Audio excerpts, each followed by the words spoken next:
Seja bem-vindo ao podcast Cinemação 436. Eu sou Rafael Arinelli e a TV te controla ou você controla a TV?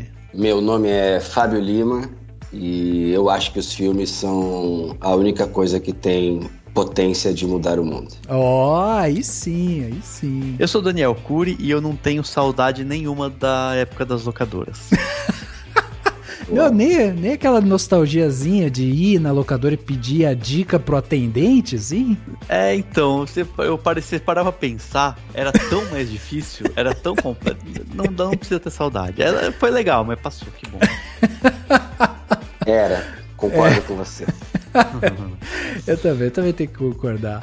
Muito bem, meus amigos, estamos hoje aqui reunidos para um papo muito legal. Hoje a gente tem aqui essa ilustre presença aqui do Fábio, que veio nos ajudar a entender o que é o VOD, né? O Video On Demand, ou o vídeo sob demanda, que a gente conhece aqui no Brasil. Como que isso influencia nosso dia a dia, né? Como isso influencia o consumo, né? De filme, de audiovisual, entretenimento e tudo mais. E o Fábio tá aqui com a gente para explicar um pouco isso, uma vasta experiência. E Fábio, eu queria primeiro agradecer, né? Você por estar aqui no Cinemação, doar seu tempo para vir aqui conversar com a gente. Muito obrigado por aceitar o convite e tenho certeza que a gente vai conseguir conversar bastante aí sobre o assunto.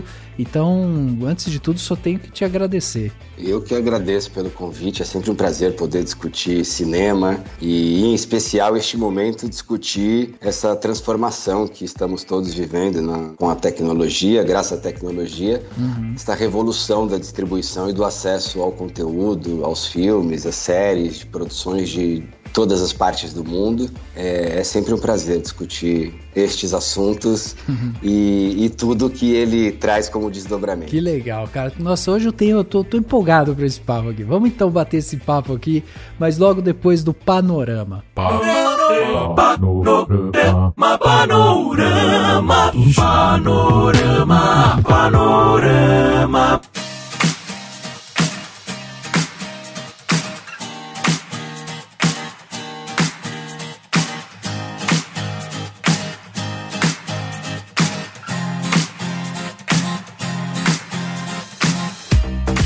Dani, você gosta de fazer entrevistas? Eu gosto, mas mais do que isso, eu gosto de aprender com entrevistas. Não é legal, cara? É muito legal. Eu acho muito legal também.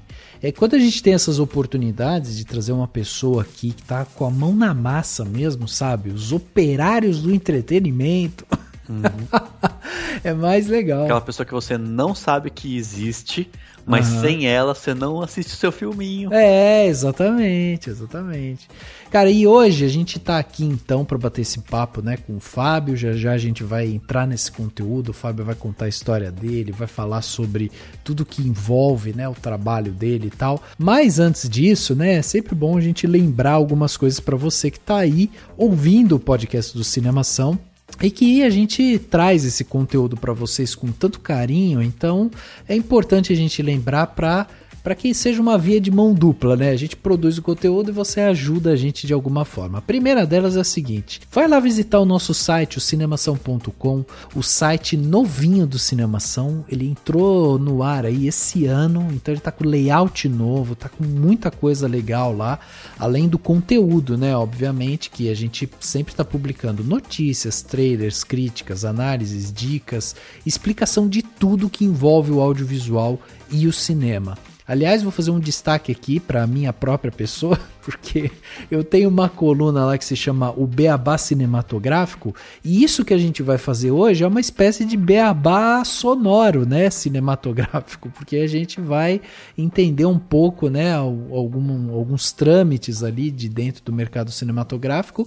Então, dentro do nosso site tem mais coisa para você entender. Então, eu falo de plongé, contra-plongé, som diegético, e aí tem algumas coisas coisas ali para você entender, né, essas nomenclaturas diferentes que a gente usa dentro do cinema. Para acompanhar o nosso podcast especificamente, você pode adicionar na sua plataforma de áudio preferida, mas fica uma dica para você seguir a gente no Spotify, assinar na Apple Podcast, se inscrever no Google Podcast ou no Castbox e favoritar no Deezer. Assim, todas as vezes que a gente publicar um episódio novo, você vai receber uma notificação e aí você não perde um episódio sequer. O Spotify, aliás, ele tá com uma opção nova agora que é um sininho, como o YouTube tem, né? Aquele sininho que é uma notificação. Se você acionar ele, quando você entrar lá na sua parte de sininhos lá, né? Ele vai te mostrar os podcasts mais rápido ainda. Então, se você quer ainda, né, ter essa urgência, né? Já clica ali, aí você vai já receber de cara os podcasts que a gente está lançando. Se você gostar desse conteúdo, né, lembre-se de mandar pra gente o seu comentário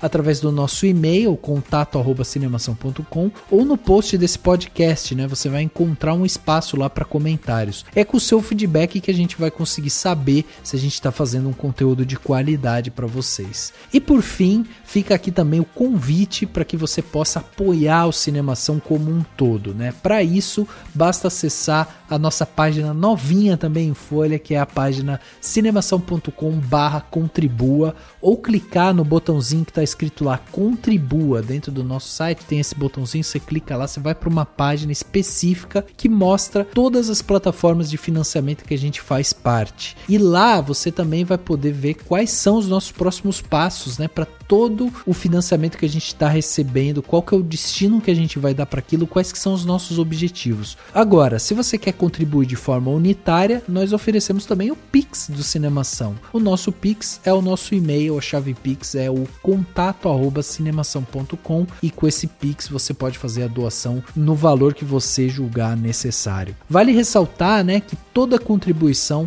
é uma forma de incentivar a gente a manter esse conteúdo vivo, ativo e independente, que eu acho que é o mais importante aqui. A gente tem liberdade para conversar com qualquer pessoa sobre qualquer assunto, e isso é graças a vocês, né, que ajudam a gente.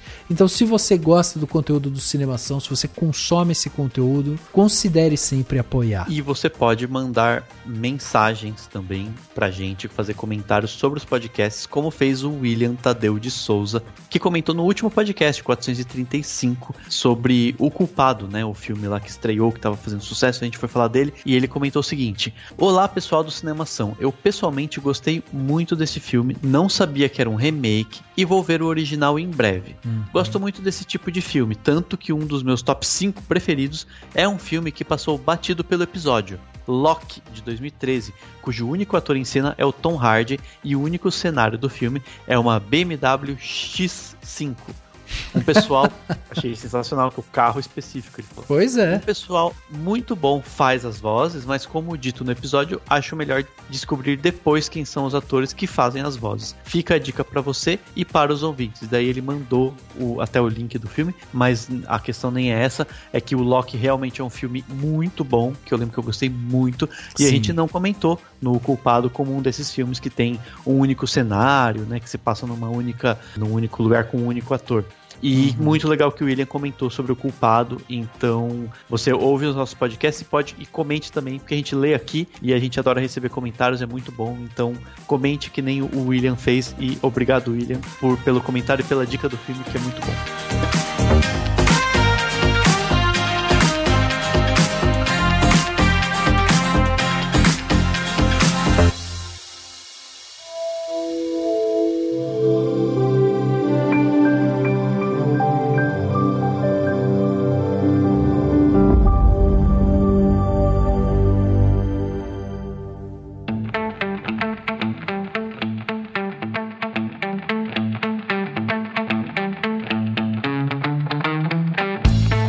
Fábio, pra gente começar o nosso papo aqui, eu queria primeiro que a gente falasse um pouco de você, né? Afinal de contas, a gente aqui sabe, o nosso público vai saber agora um pouco mais de você, mas a gente sabe que você é diretor e fundador do grupo Sofá Digital, que você trabalha há mais de 20 anos, né, com tecnologia digital para audiovisual, mas eu queria saber um pouco como que você entrou nessa, assim. Você sempre curtiu audiovisual, você sempre pensou em trabalhar com tecnologia, atrelando tecnologia audiovisual audiovisual. Como é que foi esse começo aí? Como que surgiu essa ideia do sofá digital e tudo mais? Pô, que boa pergunta. Vou tentar responder isso de uma maneira rápida.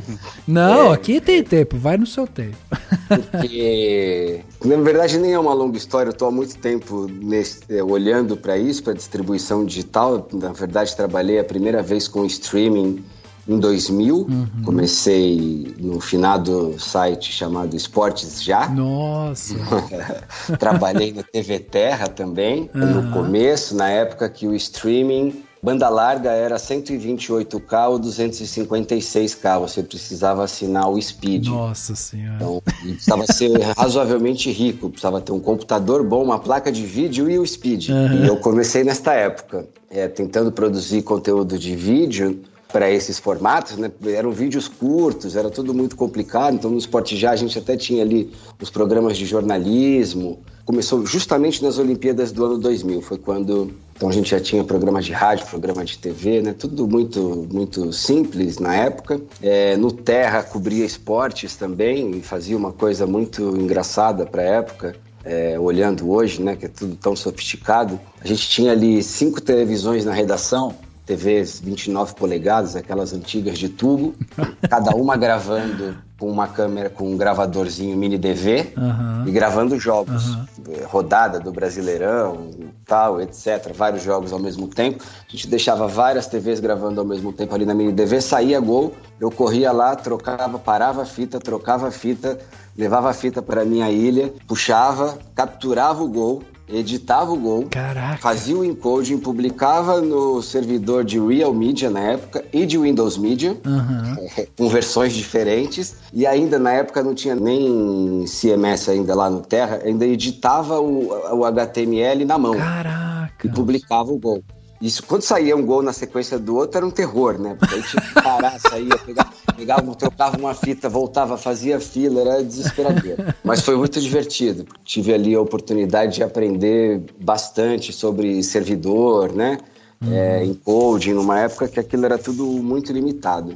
E só para conectar ainda com esse período muito antigo do streaming, em 2002, quando aconteceu o primeiro Big Brother Brasil, teve patrocínio do BR Turbo, que era da Brasil Telecom na época, que era um novo provedor de banda larga com a Microsoft. Na época eu já estava como consultor do Windows Media, dava consultoria para grandes clientes que viessem a usar a tecnologia da Microsoft para streaming. E aí instalei dentro da casa do Big Brother o projeto era transmitir 7 câmeras ao vivo na internet. Isso em 2002, não existia nem CDN, então o projeto todo era montar uma CDN também dentro da Brasil Telecom e transmitir essas 7 câmeras. Eu fiz o pedido de 7 computadores, né, para poder fazer a captação, montar os encoders. Quando eu cheguei lá no Projac, as máquinas estavam todas desmontadas. Vixe. Todas, não tinha uma peça.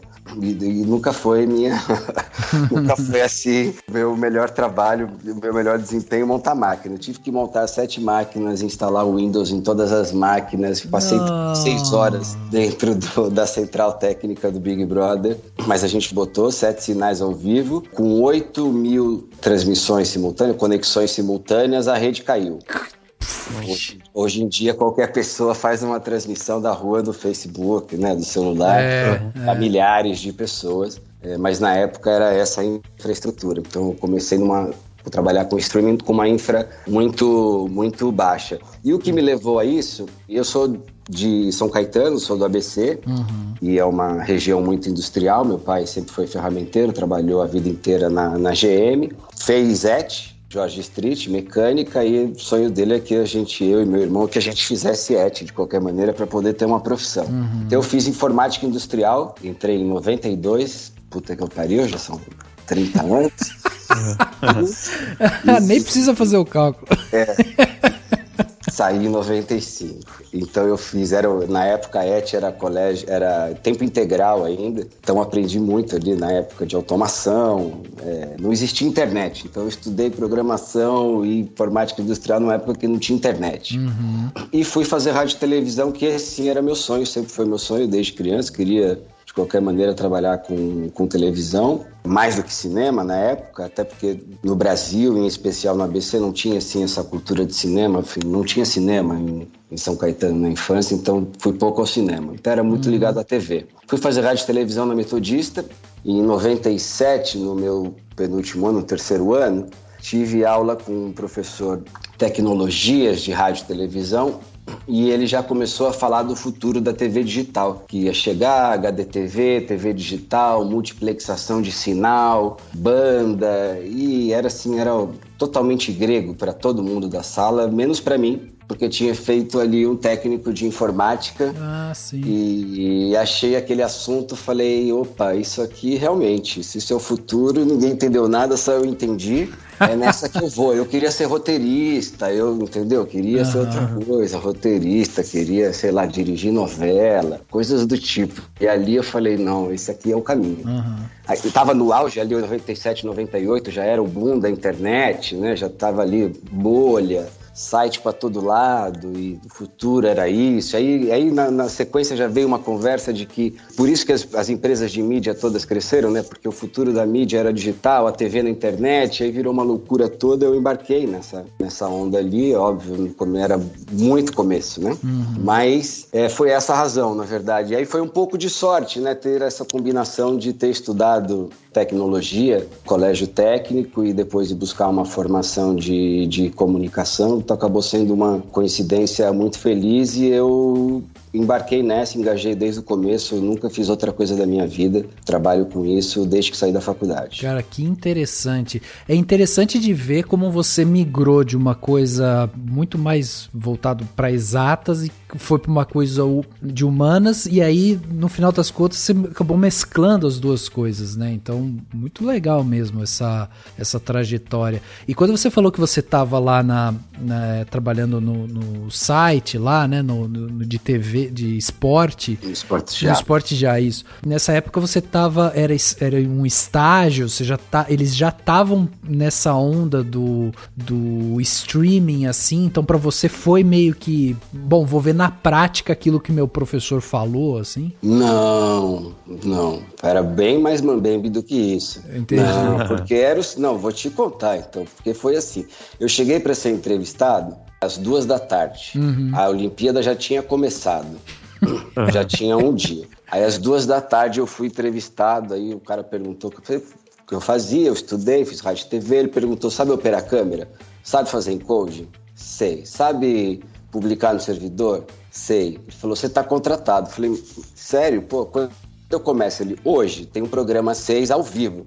Se o estúdio é ali, se você já quiser se familiarizar com os equipamentos. E foi assim que foi a minha primeira transição de streaming. Eram muitas coisas que precisavam ser descobertas, né? Então, coisa do vídeo repórter. Na época também, como a banda era muito ruim, então você tinha que fazer enquadramentos mais fechados, né? Não podia mexer muito a câmera. Tinha uma série de coisas que eram o absurdo do absurdo na televisão, né? Mas era o que tinha que ser feito para ser adaptado para aquele momento. Foi muito pouco do que eu aprendi em rádio e televisão, que era ali, né, focado em produção de conteúdo para broadcasters mesmo, né, para TV e rádio, e o começo do streaming na internet, do vídeo da internet, era muito amador, não é nem que amador, era muito laboratorial, muito teste, muito de como você de fato conseguir transmitir conteúdo, produzir conteúdo em vídeo para uma rede ainda com uma infra muito pequena, né? Então, e educação das pessoas, de mercado, tudo, leva-se tempo, né? Acho que eu criei minha primeira empresa com o apoio da Microsoft, que foi a Rain Network. Era uma rede de exibição de conteúdo em HD digital em salas de cinema. Isso foi em final de 2002. E o YouTube só veio a nascer em 2004. Porque o YouTube é quem acho que dá a cara real do que é streaming, né? Do que é ter vídeo na internet. O YouTube acho que marca isso para todo mundo. E mais de 2000 a 2004, basicamente, era um trabalho de laboratório mesmo. Então, mas porque eu tô tentando só conectar os pontos, porque quando você entra no Esporte Já para você fazer esse trabalho, e é perguntado na entrevista se você sabe fazer o encode, HTML e tal, isso é uma parada que você aprendeu na faculdade de TV? Não. Quando eu saí da faculdade, me formei no final de 98, em dezembro de 99 eu já fui para os Estados Unidos estudar inglês e aprender HTML. Tá. E Smile. Foi a primeira linguagem ali que, na verdade, que evoluiu e é o XML hoje. Uhum. O XML hoje é base de toda a metadata. Qualquer plataforma hoje, toda a informação circula em XML. Sim. O Smile foi a primeira linguagem de programação que conseguia organizar scripts e interagir com vídeo, com player de vídeo em MPEG-4. Né? Tudo que a gente vê hoje, mesmo o Netflix, ele tem ali um player MPEG-4, ele é muito parecido com o que seria a estrutura de web mesmo, de internet. Sim. E todos os scripts de controle são XML, são a programação. Hoje é tudo muito mais automatizado, mas na época era em Smile, então eu fui estudar isso justamente para poder fazer esse trabalho direito. Então quando eu cheguei ali, tanto Esporte Já como Terra, já tinha estudado por conta própria. Ah, entendi. Cara, é muito legal essa sua história, porque você realmente foi navegando ali, foi naturalmente, né? Foi desaguando ali nessa coisa do vídeo on demand. E aí você falou dessa sua primeira empresa que você fez com o apoio da Microsoft e tal. Aí você criou esse target, assim, tipo, você colocou lá um alvo e falou assim, não, o lance é eu focar nesse negócio de vídeo mesmo, porque como você falou, o YouTube chega pra trazer uma perspectiva totalmente diferente do que era vídeo, né, dentro da internet, e você já estava muito conectado com essa tecnologia, né, então você mirou nisso, assim, falou, não, agora é desenvolver para trazer isso pro público brasileiro? Olha, quando eu comecei ali especificamente com o streaming, né, já no Terra e Esporte Já, o objetivo era conteúdo para as pessoas em casa mesmo, né? Uhum.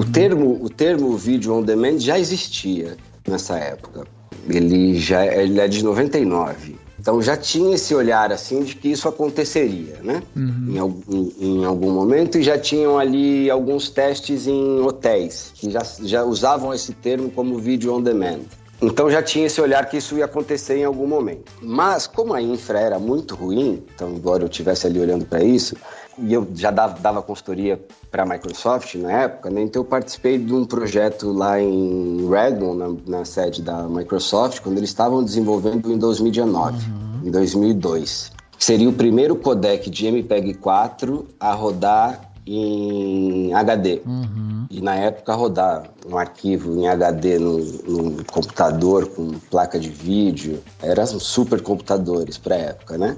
Hoje qualquer celular faz isso também, faz 4K, né? Imagina. Mas na época a gente tinha que montar um puta computador, placa de vídeo e tal. Então isso para a internet era muito distante, né? E aí a Microsoft me chamou para participar desse projeto que era, olha, como é em HD, isso também não dá para transmitir, uma das possibilidades era justamente salas de cinema. E aí já tinha uma empresa lá nos Estados Unidos que estava começando a desenvolver um sistema para isso, com projeção, teste com projetores, e eles já tinham ali um acordo para colocar, iam instalar 100 salas de cinema na Landmark Theaters, que existe até hoje. O dono é o Mark Cuban, né? Ficou famoso também, e foi um dos empreendedores principais do streaming também, ele que criou o Broadcast.com. Instalou-se 100 salas de cinema, porque os estúdios também têm uma política diferente, né, para aprovação de novas tecnologias e coisas do tipo, então fazia muito mais sentido começar pelos independentes, assim que eles estavam começando, porque é onde tem também um volume maior de filmes, em especial nos Estados Unidos, e não necessariamente o filme é captado com super câmeras de 35mm, né? Tinha ali uma tendência a filmes, na época, também a serem feitos em câmeras de vídeo, né? Dogma 95 tinha inovado muito nesse sentido também. Então o olhar era que essa era uma oportunidade para os independentes, que não era uma qualidade equivalente ao 35mm, mas era era uma inovação relevante para a distribuição de conteúdo independente. Então, ele estava com esse projeto nos Estados Unidos e eu tentei aqui no Brasil, fui atrás de investidores para poder bancar esse projeto, né? E na época acabei ali encontrando, era uma forma, a Microsoft colaborava com o início da empresa, mas para a empresa deslanchar precisava de investidor, né? Tá. E acabei me associando ali com os estúdios Mega, que na época era uma super finalizadora, uma grande finalizadora de pós-produção de filmes e publicidade aqui no Brasil, então fazia muito sentido também. E aí a Rain começou, porque aí era mais fácil, é mais controlado, né? Um ambiente que você podia ter supercomputadores, projetores de alta definição. E isso começou definitivamente em 2003, a Rain começou a operar no Festival do Rio. E depois foi tudo uma evolução, né? Aí veio naturalmente a evolução do cinema digital, acabou por quando os estúdios definiram o seu modelo e fizeram a expansão total, aí foi adotada uma tecnologia diferente, novos projetores, mas veja que isso só aconteceu no Brasil, só começou a acontecer com força no Brasil em 2013. Tá. A digitalização de cinemas do Brasil foi de 2013 a 2015. E é engraçado que em 2013 foi quando você começou a Sofá Digital, certo? Exatamente. Porque aí eu fui insistir ainda no cinema, depois eu ainda lancei uma outra empresa chamada Movie Mobs, que era distribuição de cinema sob demanda, assim, era mais difícil ainda, mas já que eu tinha ali, né, a gente já tinha muito filme digitalizado da Rain, o mercado estava se digitalizando, então a gente foi talvez o primeiro, hoje se fala muito em crowdfunding, não era exatamente crowdfunding, mas era um crowdbooking, né? Depois foi o primeiro serviço de crowdbooking do mundo. Então a gente tinha os filmes digitalizados e as salas de cinema que tinham projetores digitais organizados e a audiência escolhia os filmes que queria assistir em qual cinema, né, ou em qual localidade. E assim que atingia um número de requisição suficiente, a gente reservava sala e acontecia a sessão. Nós chamávamos sessões mobilizadas. Que legal! Era o consumidor quem mobilizava. A gente chegou a fazer mais de 1.000 sessões mobilizadas no tempo, então de alguma maneira funcionava, ainda que tivessem poucos filmes digitalizados e poucas salas, né, digitais. Existe um serviço que funciona hoje, funcionava antes da pandemia, pelo menos, nos Estados Unidos, que cresceu e agora também vai me faltar o nome dele aqui, mas que veio muito depois da Mobs e hoje ele funciona e dá dinheiro e é bem interessante, pelo menos para a cadeia ali de distribuidores independentes tem funcionado bastante. E a gente acabou expandindo esse modelo de sessão mobilizada também para conteúdo alternativo, usando o mesmo modelo de booking. E aí, ao invés de filmes de catálogo, filmes novos. E aí o primeiro que a gente fez foi em 2009, a gente lançou um documentário do Iron Maiden, que chamava Flight 666. A banda tem um avião próprio, né? E o vocalista é o piloto. E eles deram a volta ao mundo e gravaram esse documentário e a empresa que pegou os direitos do filme global era uma empresa da Inglaterra, que eu tinha bastante relação com eles, que também fazia cinema digital na Europa. E aí eles perguntaram se eu estava afim de ficar com o direito do filme para a América Latina e tal. Eu falei, bom, olha, topo, mas difícil e tal. Ele falou, bom, e se eu conseguir que a estreia mundial do filme seja no Rio de Janeiro? Eu falei assim, bom, então tá fechado agora, né?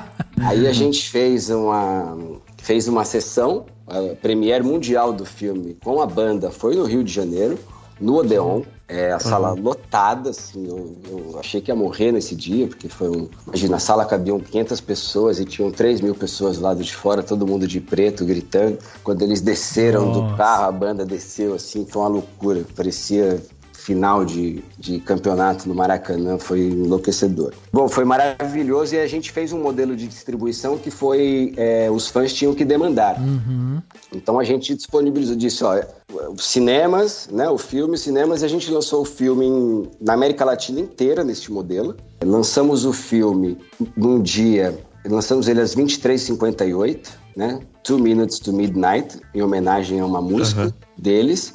Então tinha 2 Minutes to Midnight, começava uma contagem regressiva com a música. Então transformamos o lançamento do filme, um documentário, num evento lançado na América Latina inteira. Foram 102.000 salas, a gente acabou tendo outras sessões porque a demanda foi muito grande e fizemos 33.000 ingressos. só neste modelo. Caraca! Então isso já era ali um olhar do poder da audiência, né? Então eu estou falando isso aqui só para resumir um pouco essa combinação de tecnologia e da minha carreira. Ela tem um foco, que é o poder da audiência, né? Que é como a gente consegue organizar a audiência para que ela finalmente se empodere, né?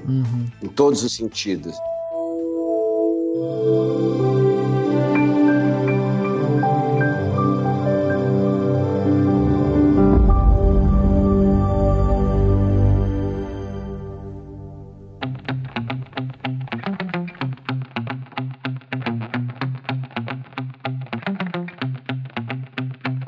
É muito interessante pensar numa coisa que você falando, né, do caminho todo que você fez, dessa experiência com os filmes, né, no cinema. Eu acho muito interessante como que é quase que duas coisas que se completam, né, que seria tipo a mudança gradual do comportamento com os avanços da tecnologia, e é uma questão de, não sei se você concorda, de timing também, né, de entender as coisas. Sim. E de ter um timing, porque, por exemplo, eu tava, né, lendo coisas sobre a Mostra de São Paulo, que vai ter agora e tal. A diretora da Mostra falou que a Mostra de São Paulo foi provavelmente o primeiro festival online que teve, não sei quanto tempo atrás. Só que ela falou que foi um fiasco, ninguém viu o filme no online na época, porque foi lá, sei lá, 2000 e pouco. Ela falou que ninguém tinha internet boa e tal. Então é interessante isso, né? Como que, né? E aí tem coisas que às vezes, sei lá, se você faz um serviço de VOD um tempo antes, não ia ter tanta gente interessada, e as coisas vão se combinando, né? Assim, a questão de saber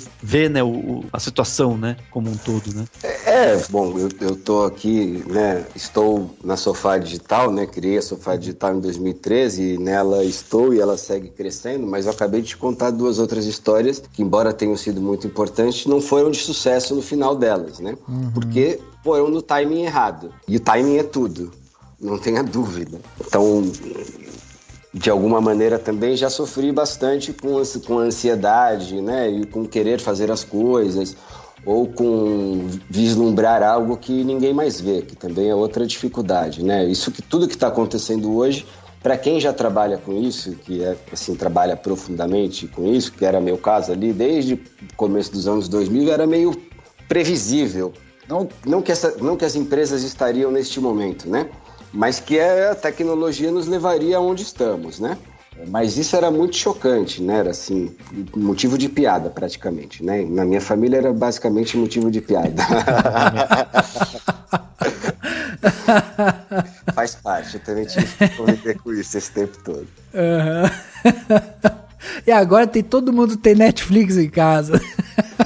Agora é o óbvio, né? Agora e é muito, a gente ainda está muito longe, né? De fato disso se tornar um hábito como foi a TV, né? Como um hábito, eu digo, quer dizer, as pessoas continuam assistindo na TV, mas essa migração completa do hábito do on-demand, porque ele também exige um sacrifício do consumidor, né? Que é encontrar e encontrar o seu próximo conteúdo, né? Porque esse momento que a gente está vivendo agora, já venho estudando ele há bastante tempo e ele agora se acentua de tal maneira que fica tão óbvio falar dele, né? Que é interessante, que é um fenômeno chamado paradoxo da escolha. Quando você tem, que não é só para conteúdo, né, mas para qualquer coisa que você tenha que escolher, quando você tem muita opção, você tem mais dificuldade de escolher. Né? E isso tende... Então, se você for procurar vinho, numa loja de vinhos, tem tanto vinho que se você não conhece de vinho, você vai precisar de ajuda, né? Vai abandonar. Ou vai comprar o vinho que você conhece. Isso serve para cerveja, para detergente, para qualquer outro produto que tenha muita opção. No caso de conteúdo, que não é mais uma questão de prateleira física, né? Que aí a gente pode comparar com a locadora. Já era difícil na locadora, mas quando não tinha o filme, era o filme que tinha. Mas agora tem tanta coisa que você não sabe necessariamente o que assistir na sequência. E esse paradoxo da escolha, ele leva as pessoas a uma paralisia, ou elas desistem, né? Vão fazer outra coisa, e hoje a gente tem vários motivos para mudar, né? Rede social e para se distrair com conteúdo. Ou você volta para as coisas óbvias, ou para conteúdo que você já assistiu, ou para aqueles conteúdos que são os mais famosos, e é por isso que blockbusters ou conteúdos que acabam sendo falados, como nesse momento aqui, Round 6 acaba sendo falado, e aí isso toma uma proporção diferente, né? Porque você vai ali, tá todo mundo assistindo aquilo, por alguma razão tem. Mas escolher sozinho é uma dificuldade ainda. Então vai levar um tempo, né? Então, estamos aqui ainda com novos ciclos de inovação. Nesse sentido, eu considero aqui que a Sofá Digital, a gente está inovando mais uma vez com o Filmelier, né? Que é um serviço da Sofá Digital para justamente ajudar as pessoas a encontrarem os filmes e onde assistir, né? O objetivo é diminuir esse atrito das pessoas na dificuldade de saber que filme assistir e aonde ele está, e não necessariamente ter que assistir o filme que está disponível, assistir o que tem na plataforma que você já assina. É um outro conceito de navegação daqui para frente, porque a gente não está mais no zapping, né? A gente agora está no conceito de navegação. E navegar na TV é muito difícil. Então a gente vai ter que superar ainda, criar este hábito, e as pessoas, na verdade, não vão navegar por plataforma.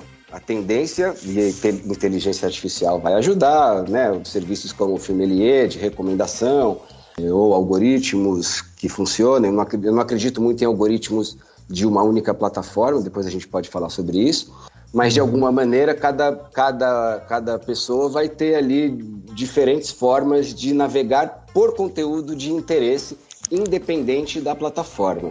Essa é a tendência natural, esse eu acho que é o próximo ciclo de inovação que a gente tem, né? Todos os ciclos de inovação agora foram tecnologia, modelos, interface de usuário, modelo de negócio, CDN, mas isso complicou a vida das pessoas e a gente tem que passar por essa nova fase agora de melhorar a navegação e a descoberta de novos conteúdos.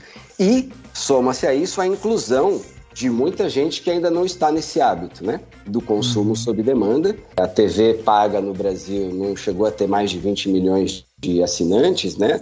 De lares, o cinema também não tem muito mais de 20 e poucos, 30 milhões de pessoas que pagam por conteúdo, mas tem mais de 100 milhões de pessoas que acessam o YouTube e assistem TV aberta todos os dias no Brasil. Então, este mercado ele é gigantesco ainda, que ainda vai passar por alguma fase de processo de adaptação também de conteúdo sob demanda. Sim. Perfeito. Viu, Fábio, eu acho que muita gente deve estar ouvindo, tá pensando, então a Sofá Digital é um outro serviço de VOD, é um serviço de streaming, e não, né? Daí eu queria que você explicasse assim, como que é o caminho, o que a Sofá Digital faz e como que é o caminho que um filme faz para passar por vocês e chegar lá na Netflix ou enfim, em outros serviços, né? Até porque, Fábio, eu acho legal essa pergunta do Dani, até complementando essa pergunta do Dani, porque a gente já fez um podcast aqui onde a gente trouxe o Sóvero Pereira, que é diretor de conteúdo e aquisição do Telecine. A gente trouxe também o Gabriel Gurman, né, que trabalha com distribuição e tal. E eu acho que é legal porque daí a pessoa que tá ouvindo, se ela for ouvir esses dois podcasts, ela vai ouvir um cara que é lá do Telecine que tá pensando na parte de conteúdo, vai ouvir o outro que tá pensando em distribuir o filme, e aí tem você também aí no meio desse bolo aí, né? A Sofá Digital começou em 2013 com foco em ser um agregador de conteúdo para plataformas, né? E o objetivo principal, na verdade, é uma demanda das plataformas de se trabalhar com um agregador, é poder replicar a capacidade técnica e legal que os estúdios têm de prover conteúdo, né, com o máximo da qualidade técnica, né, que a Apple exige, com a garantia de todos os direitos em todos os territórios, a localização, estratégia de precificação, que são coisas que as pessoas não veem nas plataformas, quer dizer, olham para as plataformas, mas não necessariamente entendem que esse trabalho ele acontece do lado de fora, né? Ele acontece por outras empresas, que são as empresas que publicam os filmes nas plataformas, né? É um pouco como o marketplace da Amazon ou do Magazine Luiza. Tá. Ele tá lá, Magazine Luiza, a Amazon, Americanas, estão lá, estão estruturados, são eles que estão na ponta, estão vendendo, mas quem tá ali comprando, vendendo produto, definindo o preço, né, subindo todas as informações, são lojistas, né? Então, no caso do audiovisual é isso, as plataformas estão ali preparadas, tanto Netflix com o modelo de assinatura, como o iTunes, Apple ali com o modelo de transacional na época, trabalham com agregadores que têm essa capacidade de justamente encontrar os filmes, ter a garantia de que o direito, né, tá liberado, que não vai ter problema nenhum, qualidade técnica, né, para uma distribuição pela internet é outra, e era tudo em HD, hoje é tudo em 4K, uma série de especificações, né, que as empresas que entregavam para a televisão não tinham, né, especificamente. Então, e vários distribuidores ou produtoras não têm essa capacidade técnica necessariamente, nem esse conhecimento, né, do mercado. Então, trabalha-se com agregador, e são muitos, né? São muitos pequenos distribuidores, né? Então, vamos pegar aqui o caso da América Latina. Você tem um distribuidor de cinema de um filme independente, né, um filme francês, por exemplo, no Brasil, ele é outro na Argentina, ele é outro no Chile, ele é outro no México. Sim. Né? Ele não é como são os filmes dos estúdios, que se é da Warner, se é da Sony, é da Sony. Então ele é picado. O agregador consegue justamente trabalhar com todos esses distribuidores regionais, locais, né, distribuidores independentes dos países da América Latina e os produtores. E aí, do ponto de vista técnico, comercial e legal, o agregador ele é como ele é operacionalmente como se fosse um estúdio, né? Um super distribuidor dentro das plataformas. E aí você tem que seguir uma série de especificações também e de pontuação, né? Você é medido de desempenho por qualidade, se você manda uma legenda errada, uma cena com problema de pixel, sabe? Um defeito na imagem, coisas do tipo, você tem uma pontuação negativa. Essa pontuação negativa joga contra você, você vai perdendo preferência ali de parceiro, de relacionamento, você pode até acabar eventualmente sendo excluído da lista de parceiros. Então isso faz com que você mantenha também um nível técnico altíssimo, né? E você precisa investir muito em tecnologia, em capacidade técnica também para dar conta dessas evoluções. E os distribuidores e produtores independentes não estão focados nisso, né? Estão focados no seu negócio, ou produzir, ou no caso dos distribuidores, de lançar os filmes no cinema. Então a Sofá consegue cuidar de toda a distribuição, da parte técnica, da parte comercial, estratégia, para lançamentos dos filmes que vêm da janela cinema diretamente para a janela do transacional, né, que é o Now, o iTunes, Google Play, Vivo Play, e agora recém-lançado a Amazon Prime também agora tem o serviço de aluguel e compra de filmes. Depois os serviços de assinatura, que, né, venham a ser a segunda janela para filmes, né? Alguns filmes vão direto, mas ele vem a ser a primeira janela de assinatura ou a segunda janela do filme, que vai exclusivamente para um serviço que pode ser a Netflix, o Telecine, a HBO, Disney Plus, Paramount Plus, entre outros que são dedicados nessa janela.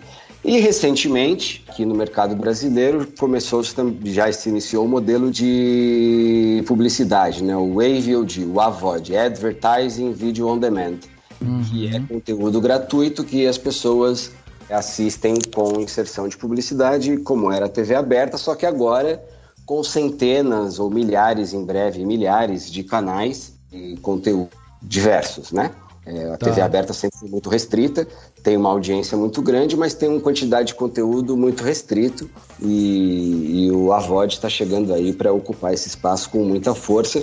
Então a Sofá também distribui conteúdo já para AVOD, a gente tem muitos filmes distribuídos nas principais plataformas, Pluto TV, ViX, YouTube, e em breve também temos um canal linear de AVOD, 24 horas de programação apenas de Turma da Mônica. Sofá distribui Turma da Mônica desde 2015 e agora temos também esse canal linear rodando na Pluto e na Samsung TV. E em breve teremos também uma versão AVOD do Adrenalina, que a Sofá, em parceria com a Califórnia, lançou um serviço de assinatura chamado Adrenalina Pura. São apenas filmes de ação, thriller e terror por R$ 9,90.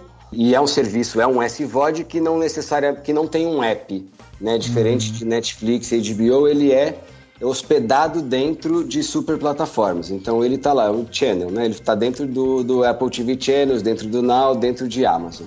E agora a gente lança em novembro também uma versão AVOD, um canal só com filmes de ação, thriller e terror, que vai chamar Adrenalina Free Zone. tô dando um furo aqui. Opa! E não tá nem anunciado ainda, Legal. Mas vai se chamar Adrenalina Free Zone, estará no ar em novembro e vai ter conteúdo dublado, gratuito, na TV. E acho que isso terá um impacto muito grande também no mercado daqui para frente. Tá. Então, o objetivo da Sofá é justamente conseguir com que os filmes... E é uma exploração multiplataforma, né? É fazer com que os filmes consigam, de fato, estar na maior quantidade de plataformas possíveis. Através do Filmelier, fazer com que as pessoas encontrem os filmes, em qualquer que seja a plataforma que elas decidam usar, né? De preferência. E também usamos tudo que a gente aprende hoje, né? Com o Filmelier e com a performance dos filmes nas plataformas, para que a gente possa compartilhar esse dado com os parceiros para que a gente vá atrás de novos filmes. Tá. Né? Porque filme não é fácil de encontrar, não é uma commodity. Filme bom, então, é mais difícil ainda. Então, cada vez mais a gente tem avançado para poder prover dados e capital para que, né, antecipar dinheiro para a gente conseguir comprar em parceria com os produtores ou ajudar a financiar produções nacionais que não usem dinheiro público, mas que já tem um destino certo, que a gente trabalha ali, faz o desenho de audiência, entende claramente qual o potencial de cada filme, o que dá para investir, qual é o risco, né? Isso tem acontecido bastante e é um trabalho do agregador, naturalmente, né? Porque como a gente tem a relação direta com a plataforma e a gente recebe pago pelas plataformas, a gente recebe primeiro das plataformas antes de pagar distribuidores e produtores, né? Faz sentido que a gente consiga aqui se estruturar para dar mais inteligência também aqui para a cadeia e para os nossos parceiros.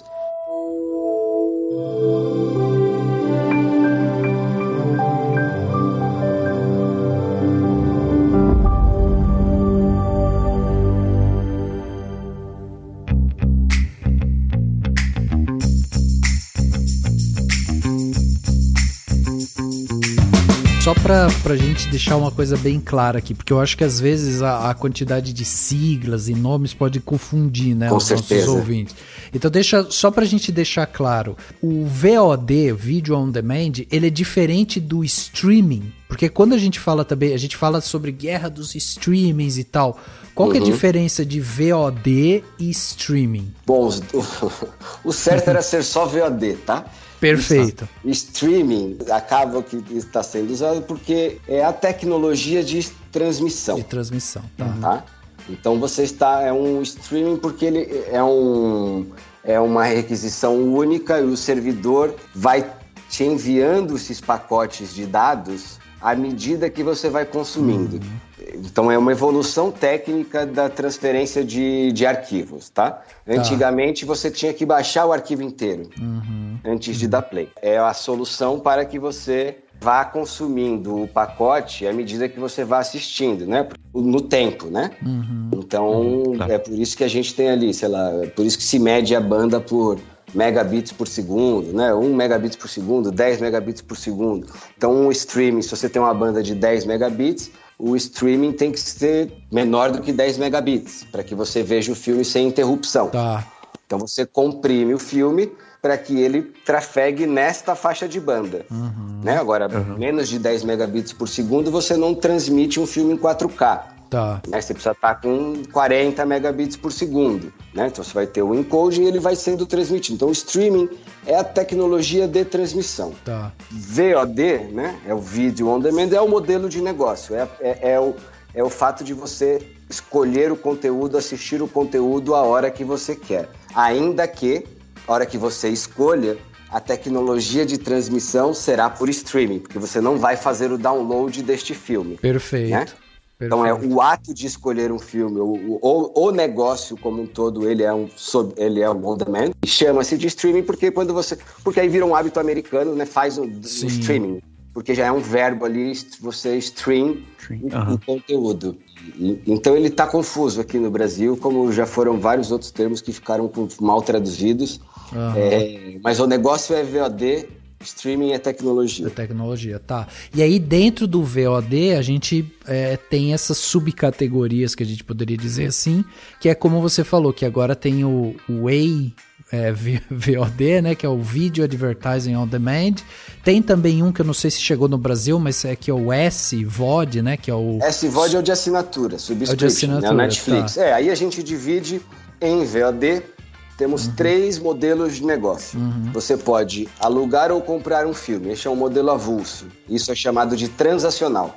E é TVOD, Transactional VOD. Tá. Aí os serviços de assinatura, que você assina o Netflix e pode assistir tudo que tem ali. Netflix, Amazon, HBO, Disney Plus, são assinatura SVOD, Subscription VOD. Ou P também, né? De Premium. O Premium, ele está no TVOD. Tá. O Premium é um preço mais caro para um filme que está no cinema ou acabou de sair do cinema. Tá. Então ele está no transacional também, numa modalidade avulsa. Né? E ele é mais caro para você ter acesso a ele ali antes de todo mundo. Que é o que a Disney fez com alguns filmes recentemente, né? Tipo, tava todo mundo reclamando, mas é R$50 pra ver o filme. Mas, né? É quem tiver dentro de casa, né? Todo mundo vai poder ver, né? Então, isso acontece em outras plataformas também, né? No Now, na Apple, tem muitos filmes também que quando acabam de sair do cinema ou são lançados simultaneamente, eles entram nessa janela de premium, mas ela é uma janela mais de precificação, né? Ela continua na janela de transacional. A janela de assinatura é essa que cada serviço tem um pacote um pacote gigante de conteúdos, né? Um catálogo, né? Melhor dizendo, de conteúdos, e você assiste o que quiser desde que esteja disponível ali, paga uma mensalidade que varia de cada um, mas paga ali uma mensalidade por um determinado tempo até você desistir. Isso é o modelo de assinatura, é o SVOD. E o de publicidade é o AVOD, de Advertising VOD, que é inserção de publicidade, que não é como o YouTube especificamente, tá? Então, que são conteúdos longos, não é conteúdo de usuário final, né? User-generated content, não é como uma rede social, é programação de TV mesmo, como se fosse a NET, a Sky, com vários canais lineares, e qualquer conteúdo que esteja linear ali, ele também está on demand. Tá. Então ele está linear por uma questão de organização, curadoria e facilitar, né, a vida das pessoas, mas todo o conteúdo que está ali também está disponível sob demanda, você pode assistir a qualquer momento, e aí existem blocos de comerciais que você não pode pular. Tá, perfeito. Acho que agora ficou bem claro. E aí, só pra gente pensar aqui também, vamos pensar no produtor, então. O cara tá lá, fez o filme dele e tal, tá com o filme dele lá no HDzinho, feliz da vida, que batalhou, gravou, filmou e tal, fez as diárias, tá tudo pronto. Aí o cara vai atrás de uma distribuidora, né? Porque ele vai querer passar esse filme para as pessoas. Aí ele pega esse filme e vai atrás das distribuidoras e tal. Nesse caso, ele pode ir direto até a Sofá Digital, ou ele passa por uma distribuidora, a distribuidora vai até vocês? Se for um filme com potencial de cinema, ele vai para uma distribuidora. Legal. E depois vem pra gente. Esse é o melhor caminho, né? Se o filme tiver naturalmente potencial para cinema. Se o filme não tiver potencial para cinema, a gente tem que analisar qual é o potencial que ele tem, né? Sim. Mas ele pode, assim como a gente tem alguns casos aqui, né? Vários casos, que aí não faz muito sentido para um distribuidor tradicional que está ali, né, trabalhando em desenvolver filmes com potencial de cinema que tem uma chance de retorno muito maior, né? E uma carreira mais prolongada. Então não faz muito sentido, porque aí já entra num outro campo que são os filmes chamados Direct to Video, né, ou Straight to VOD, que são termos técnicos de novo, desculpa, né, mas que é lançamento direto para vídeo. Tá. Então ele já tem um esforço de uma campanha de marketing menor, né? Se ele não é para cinema, porque ele já não é um filme que é para todos os públicos, né? Não necessariamente ele é um filme ruim, tá? Tô dizendo só que não é um filme que vai ter crítica boa ou que vai conseguir estar em muitas salas de cinema, né? Então ele comercialmente não tem muita chance nas salas. Isso também diminui o potencial comercial dele, porém, e esse é grande parte do nosso trabalho aqui, hoje é a audiência quem está no controle, né? Mas a gente precisa se comunicar com ela. Então, mais uma vez, o trabalho do filme ele é muito importante porque a gente tem ali os clusters de audiência. Então, tem muito filme que a gente chama de VOD filmes, né? Filmes que são feitos direto para o VOD, que fazem sentido serem lançados direto digitalmente, mas eles podem ter um custo de produção menor, isso é relevante. É uma estratégia de lançamento diferente, porque ela não vai ser lançada, estes filmes não são lançados para todo o público, ele tem um lançamento direcionado, né, no segmento de audiência que ele tende a funcionar melhor, e funciona. A gente tem dezenas de casos aqui desse tipo, incluindo os filmes nacionais. Por exemplo, a gente tirou o Lucas Neto lá do YouTube e transformou o Lucas Neto no maior licenciador do Brasil. O Lucas Neto. Produtos boneco Lucas Neto e Gi vendem hoje mais do que os bonecos da Disney no Brasil. Caraca!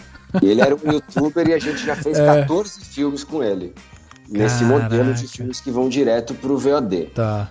A gente lançou recentemente um outro filme que também foi uma cooperativa ali de youtubers que resolveram produzir e a gente os ajudou, né, tanto com financiamento como estratégia de distribuição. Um filme chamado Ilhados.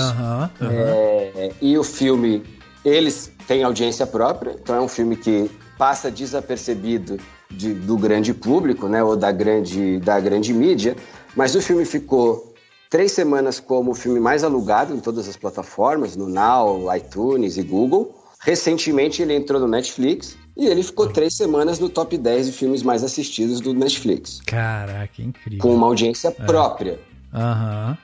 Mas e a gente nem se preocupou em ter que convencer quem gosta de filme A, B ou C a assistir esse filme.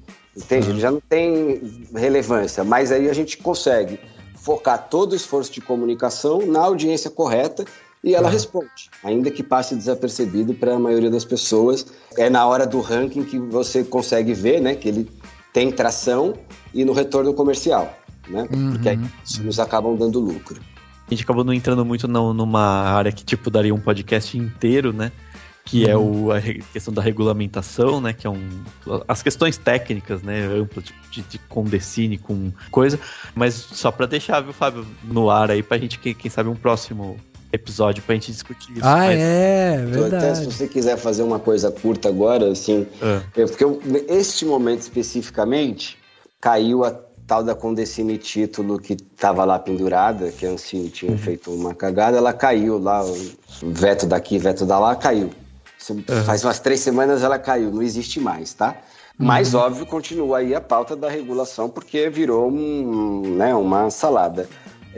Agora, tudo está uma salada. E aí o Ministério das Comunicações, o Minicom, fez lá um primeiro projeto interessante, que era perguntas, né? Perguntas e quais são os problemas? Esse aqui é a situação tal para o broadcast, esse aqui para o Pay TV, esse para... Fez perguntas e é meio que um trabalho começando do zero. Então tem pouca novidade agora, assim. Eu queria dizer que, tipo, aquilo que estava mal planejado como ideia de regulação caiu. Tem um monte de coisas aí rolando, ideias e tal, e etc., que ainda são todas muito cru, tudo muito cru. E eu não acho que esse assunto vá prosperar no curto prazo.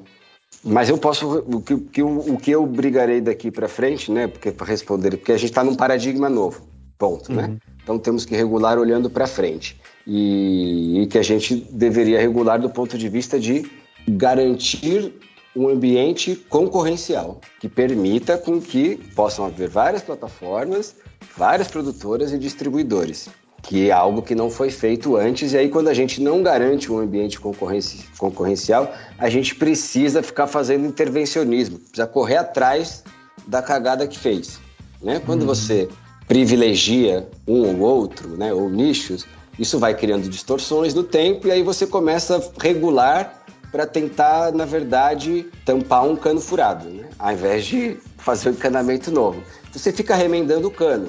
E isso não é só a história da regulação do audiovisual brasileiro, na Europa também passou-se por isso. Ou seja, você corre atrás, o Brasil corre atrás em todos os sentidos, né?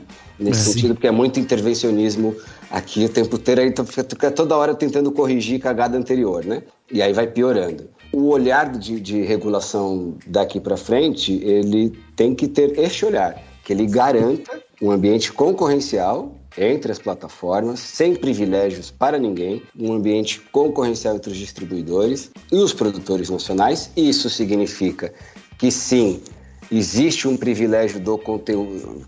De novo, não estou falando de protecionismo, tá? Existe um privilégio sob esse aspecto do conteúdo estrangeiro dentro do ambiente nacional, né? Por questões tributárias, porque quem está no Brasil tem uma carga tributária X, né? E parará, quem está de fora tem uma carga tributária Y. Essa diferença, assim como acontece nos Estados Unidos e na Europa, quando a gente lança um filme nos Estados Unidos e tira o dinheiro de lá, a gente tem que deixar 30% do dinheiro lá. É justo que todo o conteúdo estrangeiro explorado no Brasil faça uma contribuição para o desenvolvimento da indústria audiovisual. A forma com que esse dinheiro será utilizado precisa ser discutida. Eu não concordo com as formas que foram dadas anterior, mas a gente vai ter tempo para discutir como dar uso a esse dinheiro, mas acho sim que o conteúdo estrangeiro, veja, tem que contribuir, e não as plataformas, tá? Porque são coisas diferentes. O conteúdo estrangeiro tem que contribuir aqui no Brasil, como o conteúdo estrangeiro contribui nos Estados Unidos. Muito bom. Muito legal. Vamos ver como é que vai ser, né? Porque ano que vem, ano eleitoral, dificilmente vai ter muita... Vou mexer muito, então novidade, com certeza vai jogar pra depois. Ninguém né? vai ficar, isso é zero prioridade, né? A prioridade é tirar o Bolsonaro, e ninguém consegue. Então a gente vai ficar essa é a prioridade desde 2018, que essa é a prioridade. Exatamente. É foda, então é difícil. Sim.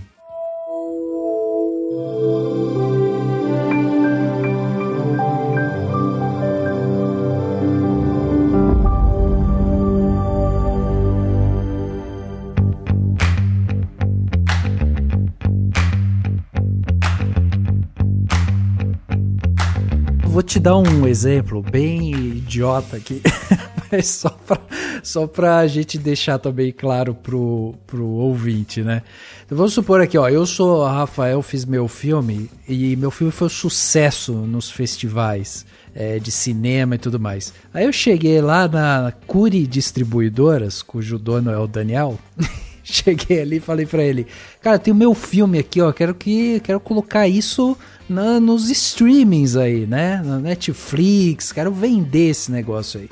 Aí o Daniel que tem a sua distribuidora, a Cury Distribuidora, vai conversar de repente com a Sofá Digital, fala assim, ó, tem um filme aqui que eu estou distribuindo e tudo mais. A Sofá que daí já tem mais de 20 plataformas digitais e tal, e chega ali, vocês vão saber transmitir isso da melhor maneira possível vão falar, ó, vamos jogar isso na Netflix, na Amazon, aí você vai fazer aquele tratamento no vídeo justamente para ter a qualidade de áudio boa, não ter o pixel errado e tal. E imagino que negociar também, né, porque, por exemplo, talvez você não consiga botar na Netflix, mas se o filme passou em festival, na MUBI ele vai, né? Então, exatamente. Então sim, a gente cuida da parte técnica, né, de cada plataforma e também da estratégia comercial. Pô, sensacional. Se ele é um filme que teve em vários festivais, temos que analisar quais são os festivais, né, naturalmente, qual vai ser a estratégia de lançamento no cinema. Aí eu vou conversar aqui com o meu parceiro distribuidor, a Cury, e a gente vai estabelecer, vou perguntar para ele, vai lançar o filme quando? Quantas salas? Tá. E se a gente lançar com janela curta ou não? Vamos lançar ele em poucas salas, deixa ele mais tempo, porque o boca a boca é bom.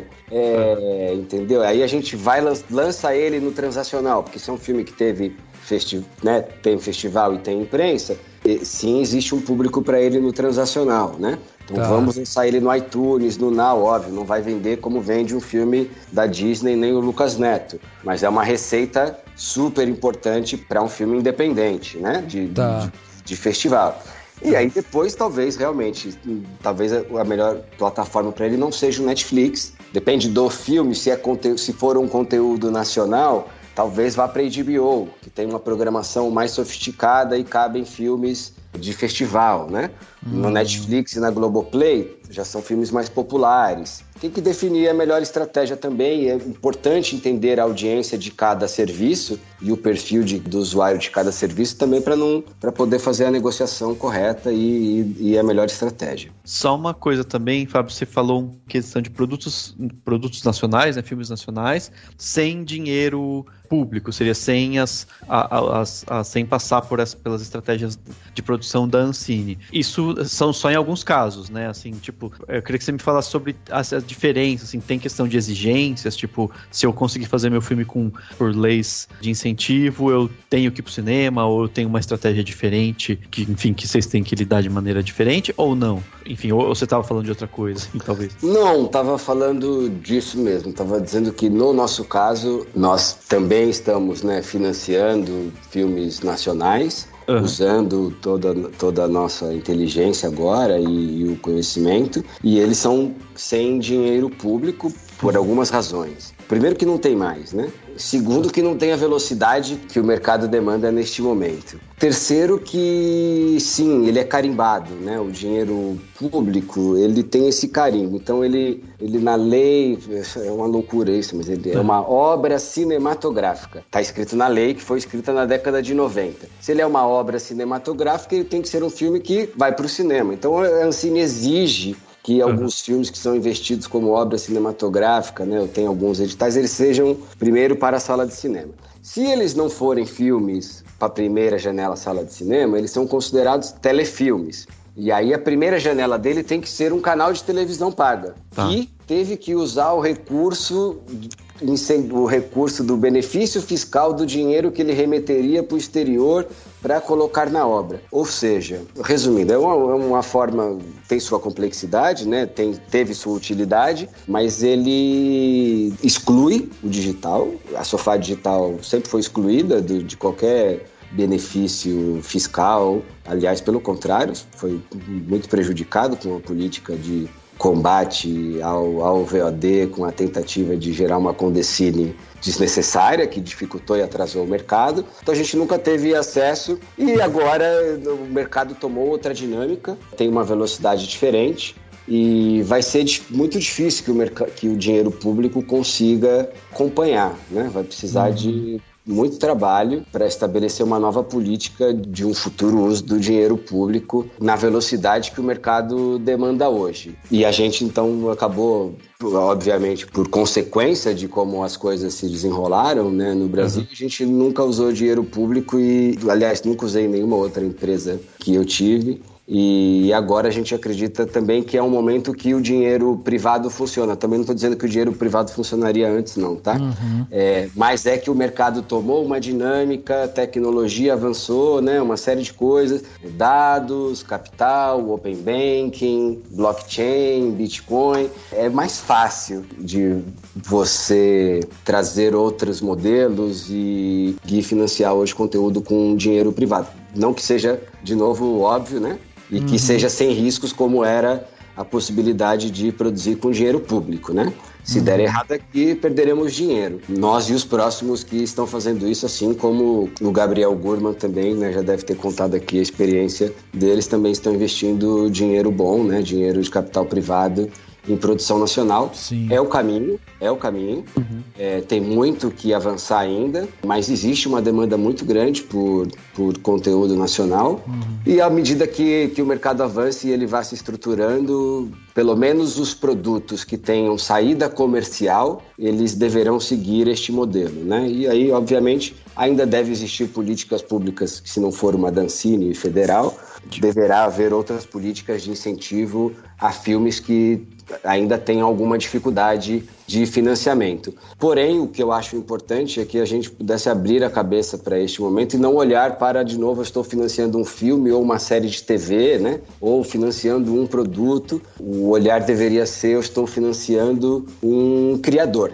Com possibilidade de desenvolver um IP, né? Eu estou financiando um IP que pode ser explorado no YouTube, em pílulas, né? Pode ser explorado numa série no Netflix, pode virar uma novela épica na Disney.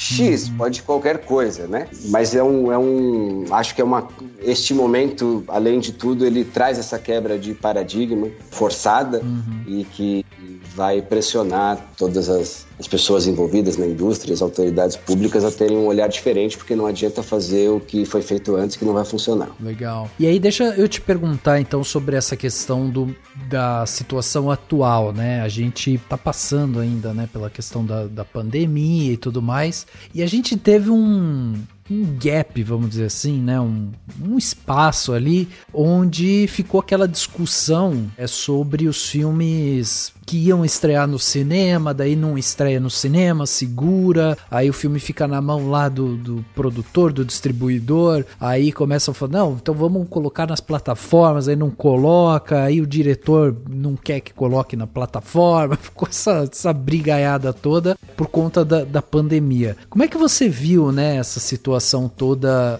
envolvendo, né, as produções, a pandemia, como que te afetou também, né, aí, porque eu imagino que para você que tava com, né, tem esse mercado à sua frente, com esses contatos, né, com tantas plataformas digitais legais, assim, que dá para fazer o lançamento de filmes, você deve ter ficado angustiado também de, cara, tem muita coisa legal que dá para lançar e os caras estão segurando lá, né? Daí aconteceu, né? Os estúdios, cada um sabe onde o calo aperta, né? Ninguém vive de um filme só, os produtores, os distribuidores não vivem de um filme só. Então, em geral, tem menos apego, né? E faz uma estratégia pensando no catálogo inteiro, né? Nos seus outros serviços. E isso foi muito acelerado pela pandemia, por isso que, né, acabou aí gerando alguns conflitos. Também é natural que os filmes que foram mais caros, né, que estavam investidos e para serem lançados no cinema, que eles segurassem, né, que é o caso agora do 007, né? Sim. Um filme que tinham alguns, mas estava na bica de ser lançado. Mais filmes da Marvel que foram atrasados agora, né? Anunciaram um atraso. Porque são filmes que foram projetados, né? E orçamentos que foram projetados ter muitos milhões de espectadores no cinema, né? E aí tem um ponto ali que não faz muito sentido você lançar o filme com uma baixa ocupação das salas, que é o caso atual em qualquer lugar. As pessoas ainda estão voltando ao cinema e a inércia do cinema é muito importante na promoção de novos filmes. É muito caro lançar um filme, né? Então, porque cada vez que você lança um filme, você tem que fazer uma campanha de marketing gigantesca, né? Sim. Uma cerveja, ela faz uma campanha de marketing gigantesca, depois ela faz um acompanhamento, né? O filme, toda vez você tem que dar um tiro de canhão muito grande, né? Então, se tem... E aí ele depende da publicidade e dos frequentadores de cinema, que já sabem, né? Que estão ali frequentando, então vem o trailer toda hora, vê o pôster, vê o trailer, Então, como a frequência no cinema ainda é baixa, é natural que leve um tempo para tomar o ritmo antes, né, de 2019. Então, filmes maiores, eles tendem a esperar mais, faz parte da estratégia. Isso para cinema. Agora, no meio deste caminho da pandemia também aconteceu este movimento, então tudo meio que combinou, né? Foi uma tempestade perfeita para os cinemas, porque aí as plataformas, os estúdios em especial, tiveram que acelerar suas plataformas muito fortemente e usaram alguns dos seus conteúdos ali para promover. Sim. Conscientes de que eventualmente estavam canibalizando receita desse filme, mas também não dá para canibalizar a potencial receita do serviço de assinatura deles, né? Que, sei lá, especificamente a HBO, né? Que foi quem teve que lançar a Mulher Maravilha, lançou a Mulher Maravilha simultaneamente, né? Sim. Cinemas e na HBO Max. O filme não daria o dinheiro que esperavam no cinema e, ao mesmo tempo, a HBO estava aí, né? Precisa de conteúdo. Né? Não é que também tinha um catálogo maravilhoso. Então precisa de um título forte. Tem que pensar a estratégia como um todo, receita corrente, né? Por isso que eu estou dizendo que a diferença da visão do produtor, né? Sei lá, vamos usar aqui, porque você citou a polêmica, o Nolan, né? que ficou incomodado justamente com o Tenet e a oposição da Warner. Sim. É totalmente compreensível a parte dele, mas assim como é compreensível a parte da Warner, né? Se ela ficar esperando, segurando tudo, segura a HBO Max, segura os filmes no cinema, aí ela não tem receita, ela tem que mandar as pessoas embora. Exato. Entendeu? É um pouco isso. Então, é natural que os distribuidores, as plataformas tenham algum desapego, né? Porque tem o dia a dia para tocar. Mas muitas oportunidades aconteceram. A Sofá Digital teve 2 específicas. A gente teve algumas, mas eu tenho 2 aqui que foram muito relevantes, que foram na época do Oscar e bateram justamente ali com a segunda onda. Foram filmes que estavam programados para serem lançados no cinema e a gente lançaria o transacional só depois, que era o Druk, né, mais uma rodada, que acabou ganhando o Oscar de melhor filme internacional. É um filme em parceria Sofá com a Vitrine. E o Meu Pai, que é um filme da Califórnia, que também ia para o cinema, e aí os cinemas foram fechando, o Oscar estava ali chegando, e aí não tinha, era uma situação meio complexa, né? O que a gente faz? Espera os cinemas abrirem, a gente está esperando até agora, ou até 2 meses atrás, lança ele direto no transacional, ainda tinham algumas salas abertas, então até para que fosse formalizado que eles tiveram um lançamento no cinema e dar a opção para quem quisesse, né? E porque tinha obrigatoriedade de lançar no cinema também, os filmes foram lançados simultaneamente. O Druk foi lançado primeiro, que o Meu Pai, todos antes do cinema, e foram lançados aqui naquela janela que a gente comentou há pouco, que era o PVOD, né? O Premium VOD. Então eles foram lançados a R$ 29,90, simultaneamente com o cinema, num preço maior, mas eram filmes, né, que estavam ali indicados ao Oscar e super falados. Então a gente fez uma estratégia de lançamento de cinema, só que para o transacional, e foi muito bem sucedida a estratégia. Que legal. Tanto Califórnia como Vitrine ficaram muito felizes, nós também, os produtores dos filmes também, e mostrou que sim, bem trabalhado, tem bastante potencial no transacional para filmes relevantes, né? De novo, não é qualquer filme que as pessoas topam pagar R$ 29,90 para ver uma vez só, né?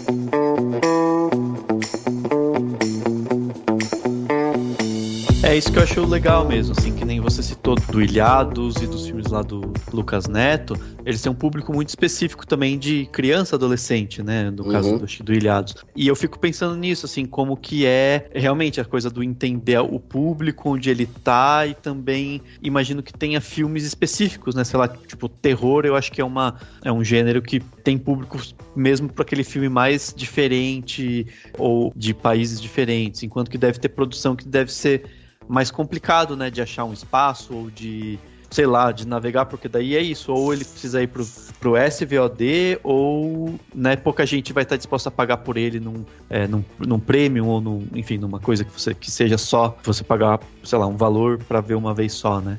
Imagino que seja toda uma jogada também, quase que de jogo de xadrez, né, de ficar vendo onde vai, como vai e quem tá interessado, né, porque nisso também você tem que ver se o serviço XYZ tá querendo comprar, né. Exato. É por isso que é importante entender os tamanhos desses clusters de audiência, né? E a disponibilidade também financeira para isso. Então, por exemplo, os filmes de terror têm um nicho muito específico, né? Esses filmes não óbvios, né? Esses que tem muitos filmes de terror, né? Sim. Então, saindo desses grandões que vão para o cinema, que são poucos, tem um nicho gigantesco, mas eles não pagam no transacional. Eles não funcionam. Porque também tem uma percepção de preço aí interessante. Porque tem essa percepção de que é um filme mais barato, um filme B. E porque tem muito em outros serviços. E não tem uma expectativa, que é aí onde está o diferencial do preço. Não tem uma expectativa fixa em alguma coisa, ou num ator, ou num diretor, ou num IP, né, numa propriedade, sei lá, sexta-feira 13, 19, né, sei lá, talvez tivesse, mas um outro os vários filmes de terror que não são uma franquia específica ou não tem nenhum gancho assim, comercial, eles não funcionam no transacional, mas eles funcionam muito nos serviços de assinatura e de publicidade. Muito. Uhum. Então tem uma demanda muito grande, uma audiência muito grande, mas tem pouca gente interessada em pagar para ver um único filme. Sim, é exatamente isso que eu imaginei. O que acontece também com muita gente, em especial as pessoas com, sei lá, mais idade, né, mais adultas e com hábito de cinema, essas pessoas também tendem a continuar alugando filmes ao invés de assinar vários serviços, porque não tem tanto filme relevante assim, né? Para quem tem o gosto sofisticado, né? Para quem é realmente fã de cinema, quer assistir tudo, ou está procurando coisa boa, né? Não necessariamente filme de arte, né? Mas está indo buscar uma cinematografia mais sofisticada, não tem nenhum serviço que tenha isso em abundância, né? Só tem no transacional mesmo. Então acaba compensando mais você alugar. Então tem diferentes tipos de consumidor também dentro do VOD, né? O VOD é um oceano.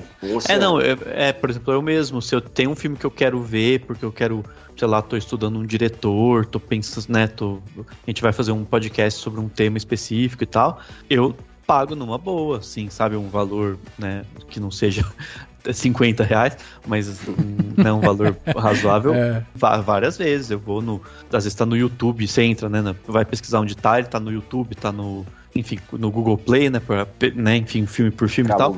Pra alugar, eu alugo numa boa, sem problema nenhum, e gosto, assim, porque, né, é muito bom mesmo. E é bem isso mesmo, tem gente que jamais vai fazer isso, porque se eu pago a Netflix, eu só vou ver lá, né, tipo, a pessoa pensa assim, né? Não, e tem outra, eu acho que tem gente também que fala assim, sei lá, o cara paga Disney Plus, e aí surge no Disney Plus esse premium que você tem que pagar um pouco mais pra você ver a estreia de um filme que vai ser lançado no próprio Disney Plus. O caso da Viúva Negra, né, por exemplo, que o cara já paga a assinatura, e aí dentro da Disney Plus eles lançam lá falando, se você pagar agora, você assistir agora a Viúva Negra. Daí o cara fala, não vou pagar, porque eu já pago a assinatura, tem que pagar mais pra poder assistir a estreia. Porque tem a ver com o evento também. Exato. O quanto você tá disposto a esperar por ele no serviço que você já paga, né?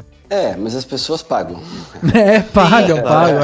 Não, a base de fã, né, é fanática mesmo. A galera vai atrás e quer ver, principalmente esses ainda mais de Marvel, DC, né, que o pessoal curte muito. E ainda esses filmes também, né, que a gente tava falando, que são filmes meio pontuais, assim, artísticos e tal, que a galera às vezes não tem onde ver. Cara, eu quero ver, eu vou ver. E a gente aqui faz isso também, né, então eu entendo.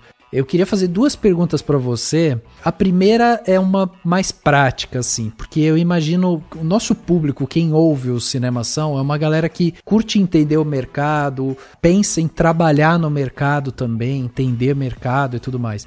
Então eu tô pensando aqui que de repente tem um ouvinte que tá ouvindo você falar e tá falando assim, caraca, que legal esse mercado, essa coisa da tecnologia, de estar junto, próximo ali, né, dessas grandes plataformas digitais que fazem a transmissão e tal. O cara que de repente está pensando em trabalhar com isso, que está querendo, sabe, mergulhar um pouco mais nisso, qual o direcionamento que você daria, assim? O cara tem que começar a estudar mais programação, a edição, tem a ver mais com cinema, é uma coisa mais de exata. Qual que é o caminho que você acha que uma pessoa que de repente quer trabalhar com isso, assim? A pergunta é ampla, né? Porque isso porque aí inclui quem quer trabalhar com parte técnica, né? Vou te dizer qual que é uma coisa principal aqui para trabalhar nesta área, seja na área técnica, comercial, marketing, produção, programação.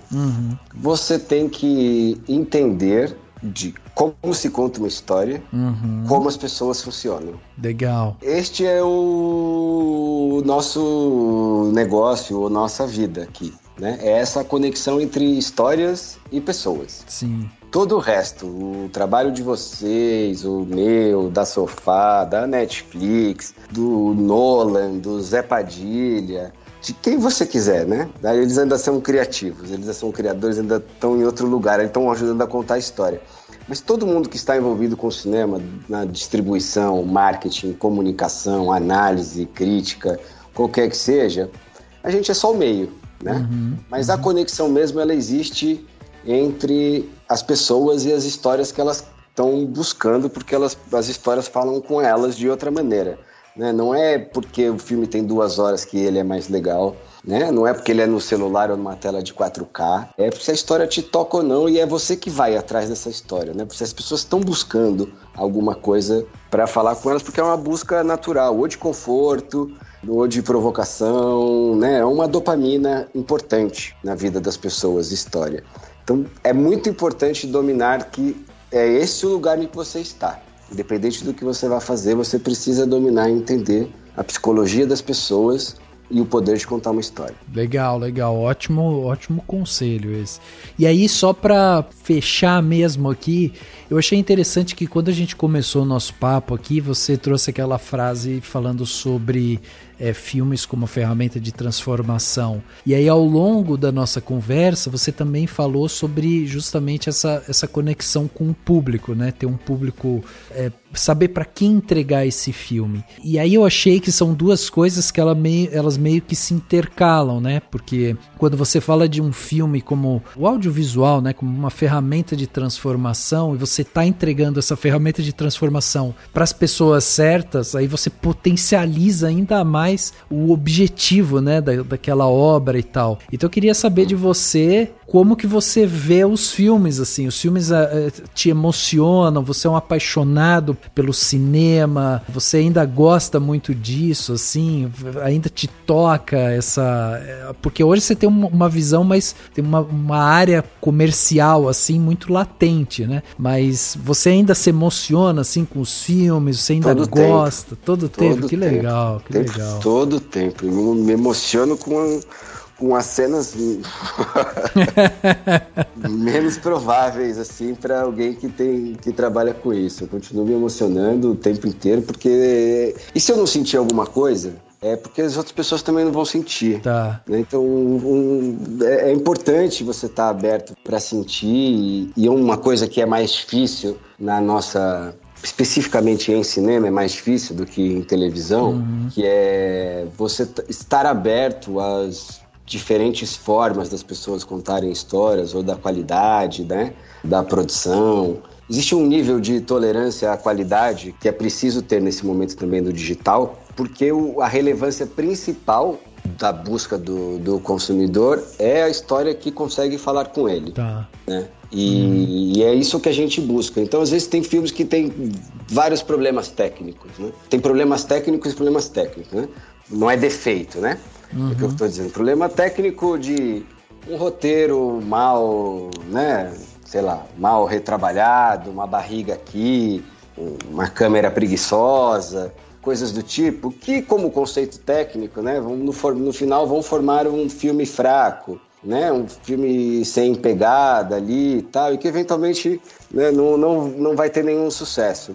Mas ele tem uma história que ainda continua sendo relevante para um grupo de pessoas. E se ele consegue passar essa emoção de alguma maneira, né? Se não consegue passar emoção nenhuma, a gente também não quer. Sim. Mas se o filme está ali, transmite essa emoção, ele é um filme que, pra gente, continua, é um filme tão importante quanto um filme que ganha Oscar.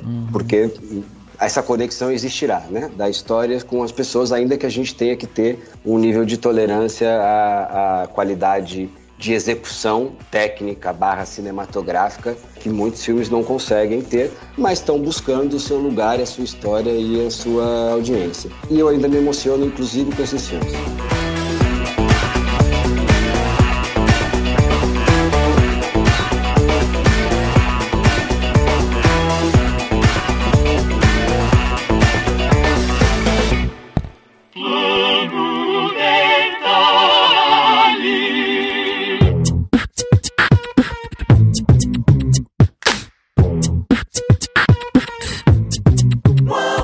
Plano pequeno detalhe da semana, aquele momento onde a gente dá algumas dicas para vocês aí, ouvintes, né? Para vocês aproveitarem melhor a semana de vocês. Eu vou começar dessa vez aqui, pro Fábio ir se aquecendo, Dani se aquecendo e tal.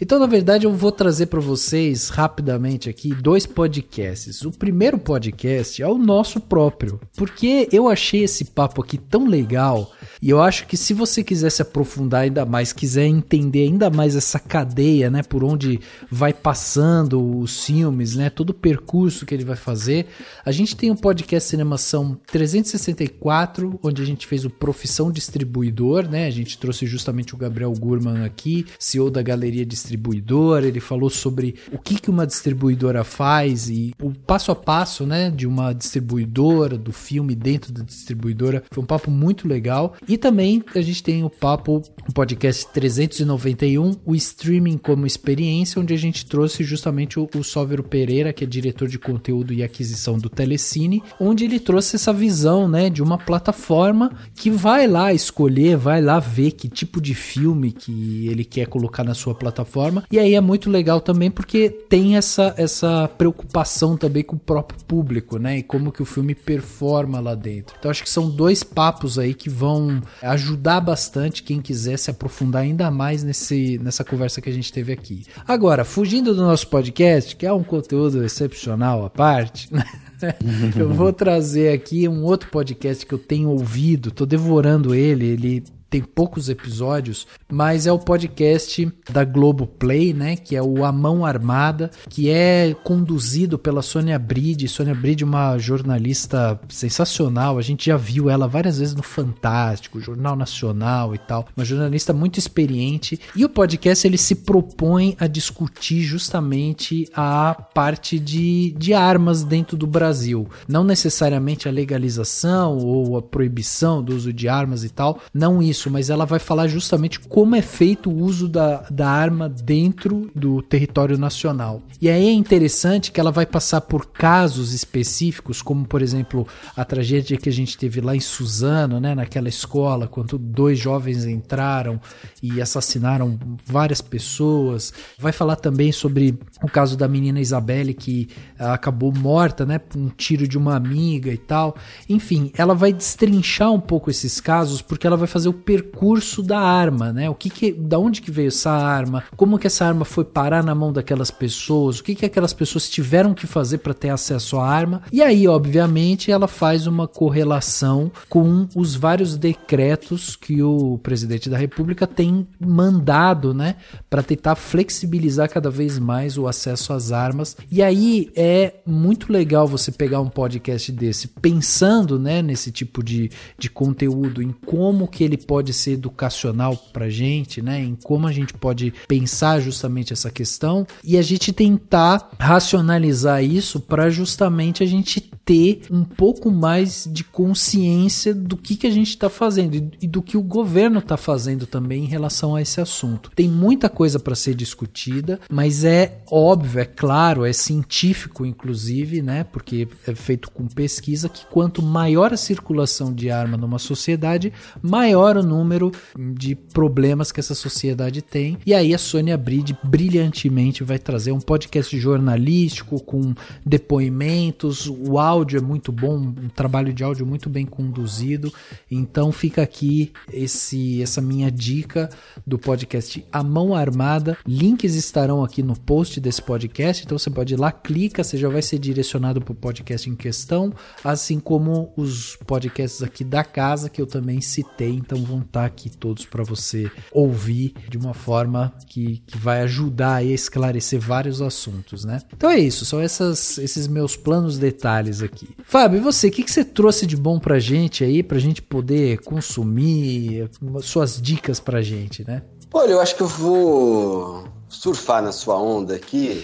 Legal. Eu tinha até alguma lista de livros aqui que posso até passar também, mas vou surfar a sua onda da sugestão do podcast Mão Armada, da Sônia Bride, e sugerir um filme que a gente trouxe também na correria para ser lançado. A gente já tinha interesse no filme desde que ele foi exibido no Festival de Toronto ano passado, porque ele justamente começou a aparecer pra gente no filme Elie, espontaneamente. A gente tinha um filme cadastrado, que é o Quo Vadis Aida. Concorreu ao Oscar, foi um dos indicados, esteve lá entre os 5 indicados, como concorrente da Bósnia, e é uma história muito emocionante e que justamente retrata onde vai parar uma sociedade armada quando entra em conflito. É um filme angustiante, super importante. O Brasil não está nesse momento ainda, mas seria muito importante que muito mais gente tivesse acesso a este filme e conhecesse a real história do que aconteceu ali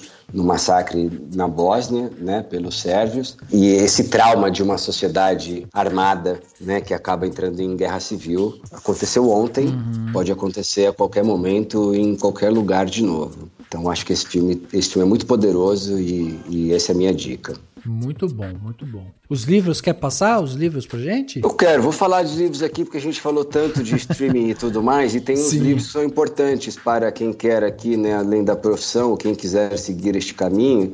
Tem alguns livros que todo mundo já ouviu falar deles, e todo mundo fala que sabe o que é, mas não leu, né?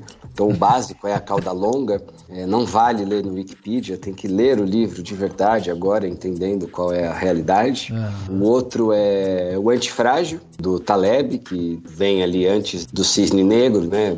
Também um livro que olha para na verdade, um autor que olha para este lado do o mundo não é previsível e você ter que lidar com a aleatoriedade. E o digital escancara isso de uma maneira muito gigantesca, né? Então é muito importante saber como os números regem a nossa vida e é importante entender que nós não estamos no controle e é importante se preparar para isso. E o mercado digital é muito parecido com isso. E somo a ele o Paradoxo da Escolha. São 3 leituras muito importantes para entender a indústria e a economia daqui para frente. Antifrágil, A Cauda Longa e o Paradoxo da Escolha. Vamos estar com essa lista incrível aí dentro do nosso post aqui. E Dan, vamos fechar o nosso plano detalhe? Vamos, vou dar 2 dicas. Uma delas é bem rápida, mas porque eu revisitei um vídeo que é um documentário, na verdade, que foi produzido na internet. Eu lembro da época que ele estava sendo feito, não tinha nem crowdfunding de hoje e tal, ele foi feito faz um bom tempo, mas ele, enfim, se tornou uma espécie de, sei lá, um documentário que é revisitado na internet, que vale muito a pena rever quem já viu ou ver quem ainda não viu, que chama Everything is a Remix, né? Tudo é um remix. Documentário simples, tal, que o cara produz na internet e basicamente ele questiona e apresenta vários elementos que mostram como que a criatividade, né? Tudo que é criado é sempre um remix de coisas anteriores, né? Então ele fala de música, de filme, sabe assim, de histórias, de coisas, muitas coisas que vão chegar na tecnologia, né? Então ele mostra como que, sei lá, não existiria o computador de hoje se não fosse a máquina de Xerox, né? No começo, que ela teve a ideia do cursor, do mouse e tal. Então ele cria essas coisas. É muito, muito interessante.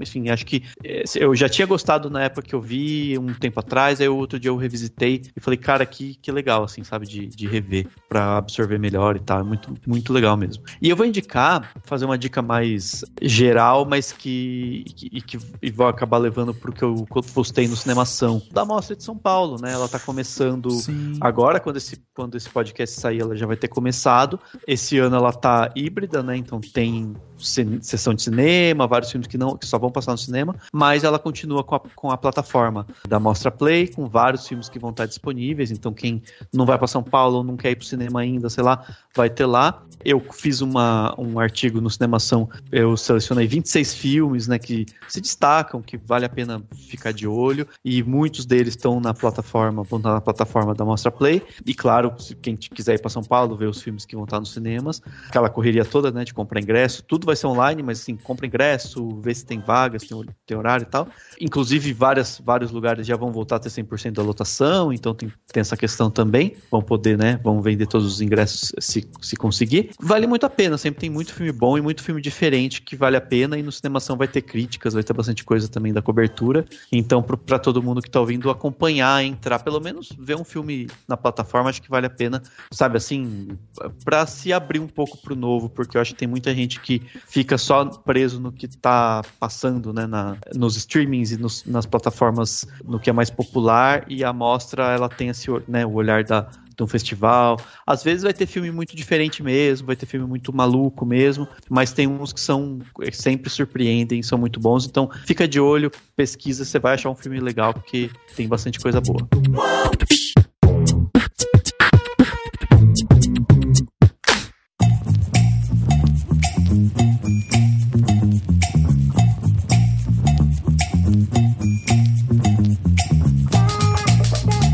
Chegando aqui no final do podcast Cinemação, né? Podcast Cinemação 436, tivemos hoje aqui o prazer, a honra, a felicidade de conversar com o Fábio aqui. Cara, que papo legal que a gente teve aqui, que aula, né? Conseguimos refletir sobre tanta coisa.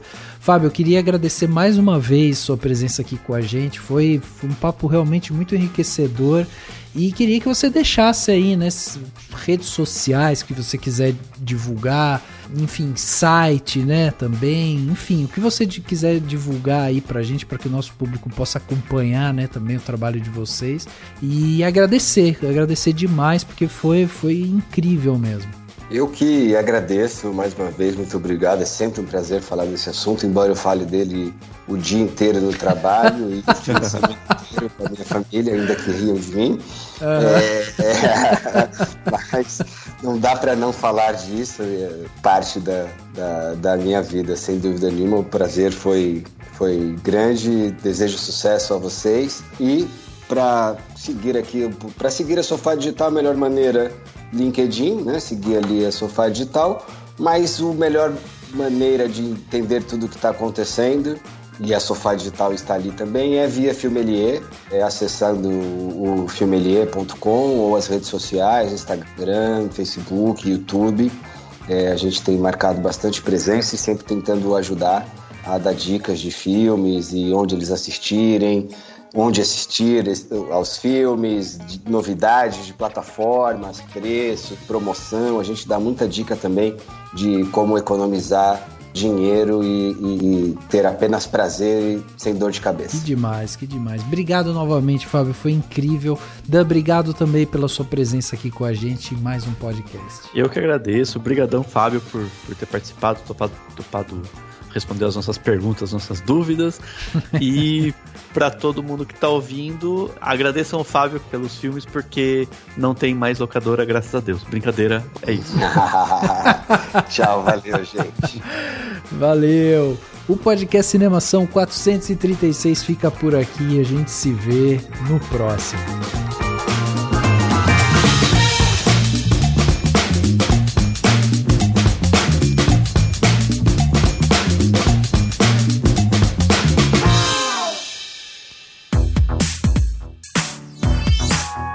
Podcast foi editado pela Isso Aí Design.